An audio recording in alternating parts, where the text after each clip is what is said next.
Well, today we are going to fix this killer dowel pin in this Cummins.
Well, this is the first gen Cummins turbo diesel, and the killer dowel pin's just about ready to fall out of its hole and go on top of the gear. I'll show you that here in a second.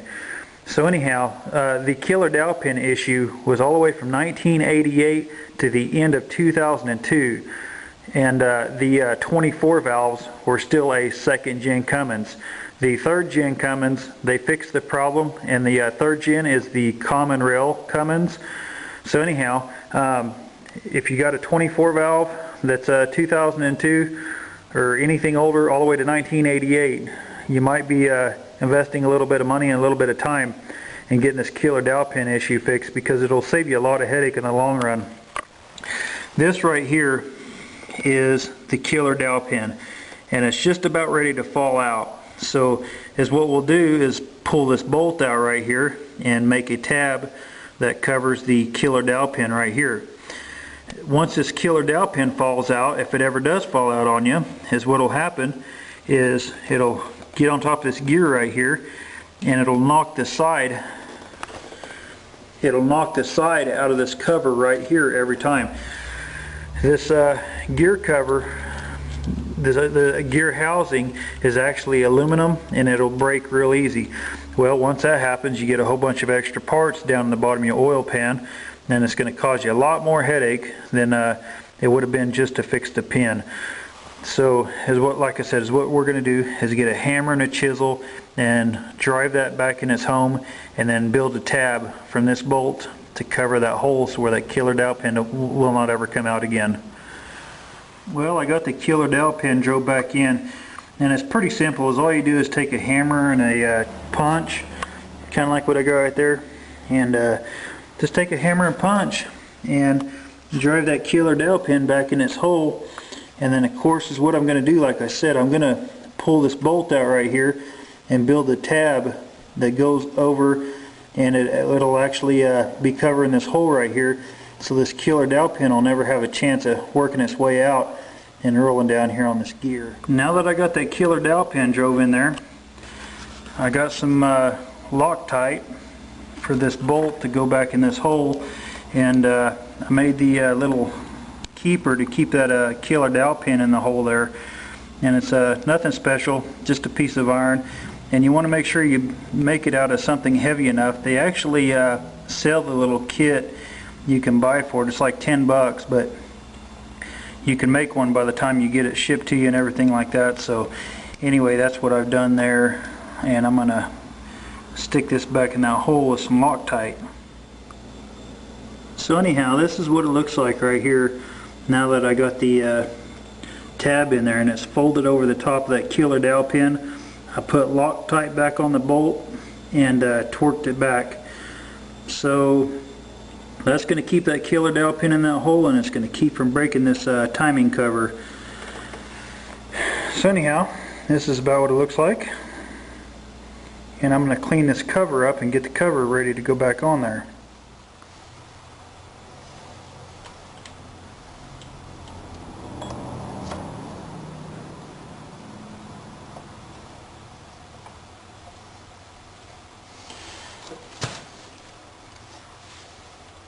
So anyway, that plastic sleeve is inside of that seal. I'm going to push it up on here.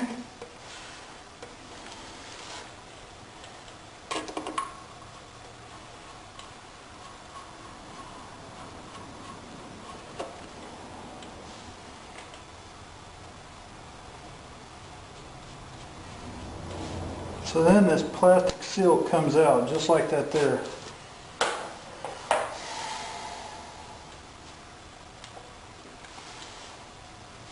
Anyway, I'm going to get the rest of these bolts cleaned up and put all the bolts in there.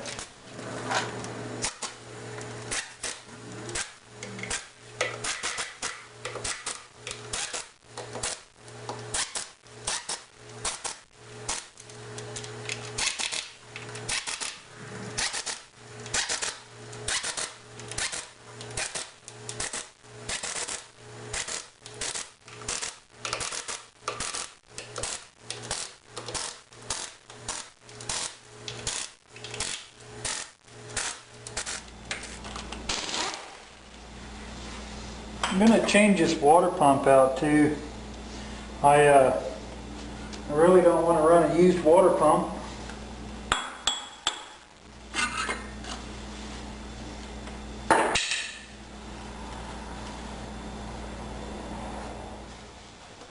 Well, I forget who asked me on my last video, but they asked me if I wear glasses. These are safety glasses, and I usually wear them when I'm grinding or working around a wire brush wheel. So anyway. Safety first.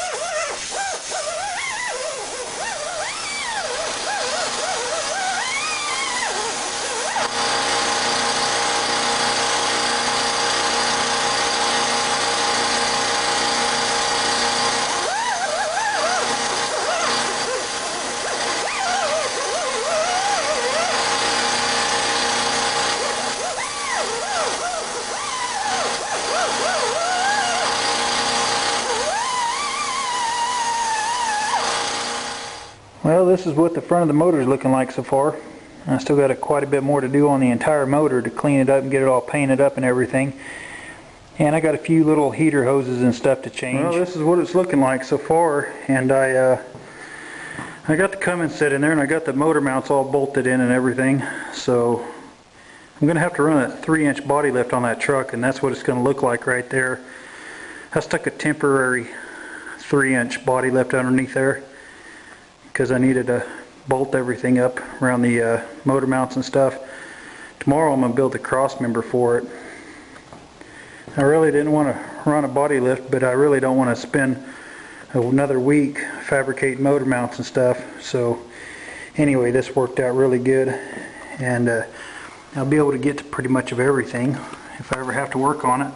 And I even got enough room to drop the oil pan if I ever had to, kind of hard to see where I'm talking about, but you can actually drop that oil pan enough if you ever had to. And I put a hole in my AC box, which is no big deal. I've got, I don't know, 5 or 6 extra AC boxes. So anyhow, I've done that with the turbo.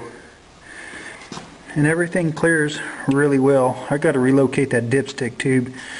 That's going to be a real pain in the rear if I don't. So anyhow, this is what it's looking like. And the motor mounts are all bolted in. It's all done. I'll build the cross member for the transmission transfer case tomorrow and go from there. So anyhow, if you ain't subscribed yet, subscribe. And you'll get to see this Chevrolet Cummins build here, plus another one after this, Black Betty. Thanks for watching. We'll see you later. Bye.